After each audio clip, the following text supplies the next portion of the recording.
what role does men's involvement play in modern feminism, and how can men be effective allies in promoting gender equality?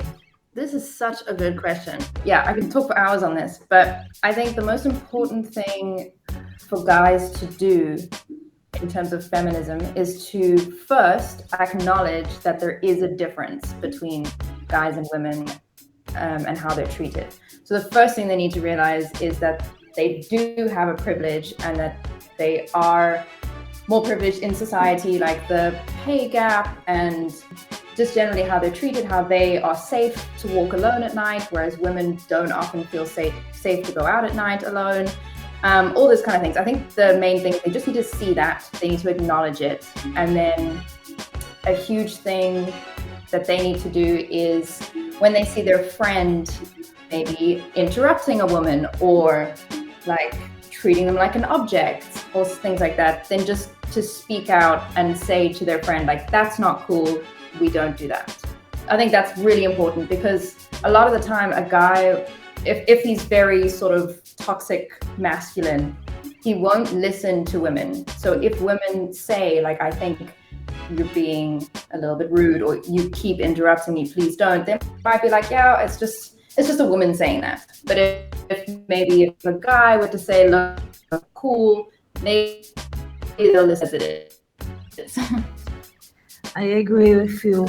And when you said that men should recognize the the difference, I believe that they should recognize that the women are different too. Like, we are not like all the same. We are different from them, and we are different between us too. So I believe this is very important because we are not like the same. So I believe this is important to then recognize. I think also, exactly as you say, there could be 100 different types of women, 100 different types of men, but at the end of the day, they need to be treated equally. So exactly, so if men just, like Zoe says, speak up. When you hear, guys in the pub, guys in the bar, and, a girl walks past and a guy will be like, hey, ugh. Like, that's not cool. It's not cool. It was accepted 20 years ago, 10 years ago. It's not cool. And it just takes for one guy in that group to draw attention to that and say, hang on a minute, that was rude. And that small things like that will go a long way to changing people's attitude.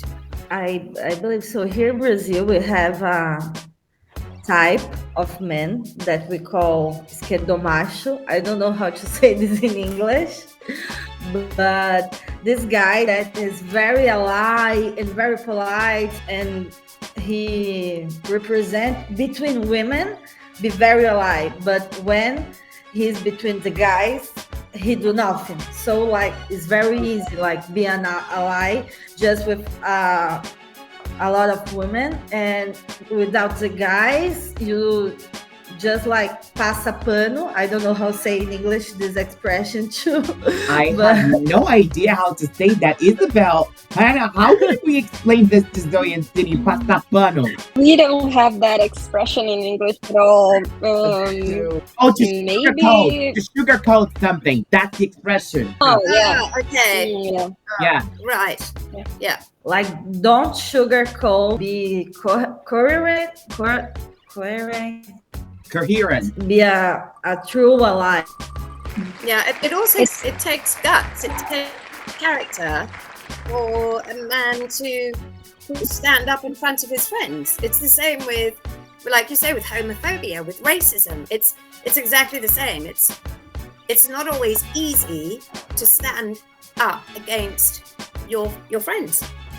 So it does. It takes, be a man.